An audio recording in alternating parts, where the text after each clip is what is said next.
जी भाई। अच्छा, अब सबसे पहले ये कह रहा है कि कंट्रीब्यूशन पर यूनिट निकालना है, ठीक है भाई। ई ई डब्ल्यू और जेड इस तरह से हम करते हैं भाई। सेलिंग प्राइस कितनी है? 96, 128 एंड 140। इसमें से सारी वेरिएबल कॉस्ट आप माइनस कर दें।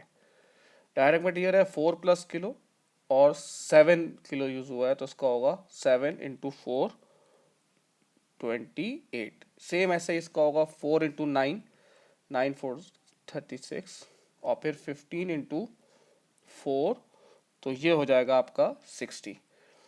अब सेम ऐसे ही डायरेक्ट लेबर होगा, 8 पर आवर है और 3 आवर काम किया है।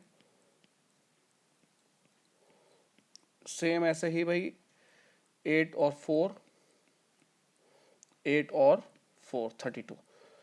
अच्छा, फिर इसमें क्या कहा है भाई आपको? वेरिएबल ओवरहेड्स आपको ऑलरेडी दिए हुए 2.40, 3.20, 3.20। तो ये आपके पास आ गया कंट्रीब्यूशन पर यूनिट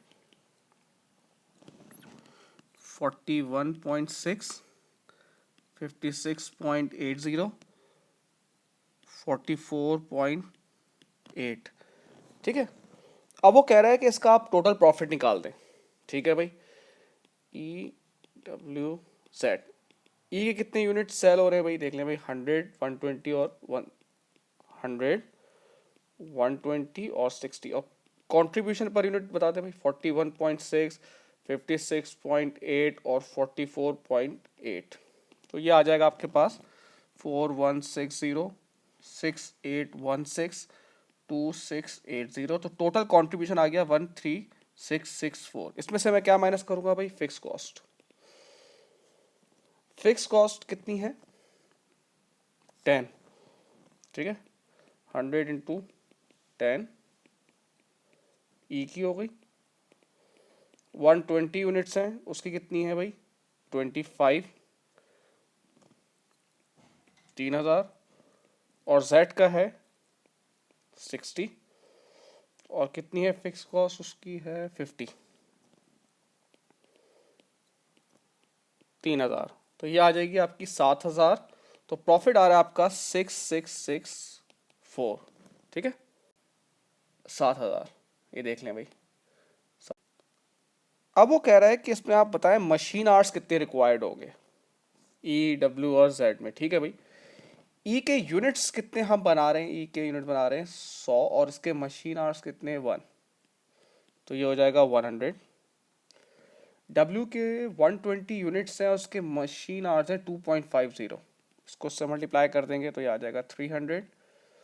और जी के हैं यूनिट्स हैं 60 और 5, 300।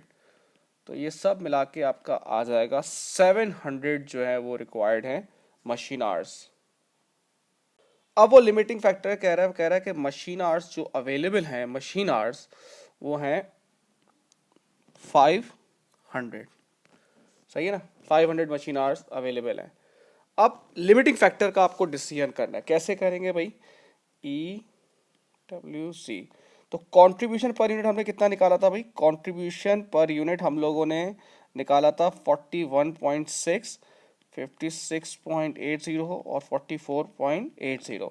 अब इसको डिवाइड करेंगे, जो चीज़ की लिमिट है मशीन आवर्स है उससे डिवाइड करेंगे। ई के मशीन आवर्स कितने थे भाई? 1। डब्ल्यू के मशीन आवर्स कितने थे भाई? 2.50 और इसके थे 5। अब इसको इससे डिवाइड कर देंगे तो आंसर आ जाएगा आपके पास, ये आ जाएगा 41.6, ये आ जाएगा 22.72 और ये आ जाएगा 8.96। अब इसके हिसाब से फर्स्ट प्रायोरिटी इसकी है, सेकंड इसकी है और थर्ड इसकी है।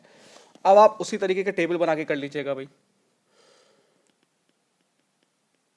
अवेलेबल कितने हैं आपके पास? अवेलेबल है 500 मशीन आवर्स। अब देखें भाई, पहले तो rank, product, unit multiply by machine hours. पहली प्रायोरिटी किसकी थी भाई? ई की थी। ई के यूनिट्स कितने थे? ई के यूनिट्स थे 100। एक सेकेंड। ई की थी, ई के यूनिट्स थे 100 और उस पर मशीन आवर्स कितने लग रहे थे? 1। ठीक है भाई। तो 100 मशीन आवर्स तो ये ले गया। उसके बाद किसकी प्रायोरिटी है? सेकंड में है W, उसके कितने यूनिट्स है भाई? 120। उसके मशीन आवर्स कितने थे भाई? 2.50। तो 300 ये ले गया, तो कितने बचे हैं भाई? 200। आप देखें जो थर्ड है वो कौन सा था? ऑब्वियसली सी बात है वो C है। उसके कितने थे? उसके थे 5। तो अब आप इसको अगर x कर देंगे ना, 200 इस इक्वेशन में डिवाइड बाय 5, तो इसके बनेंगे 20।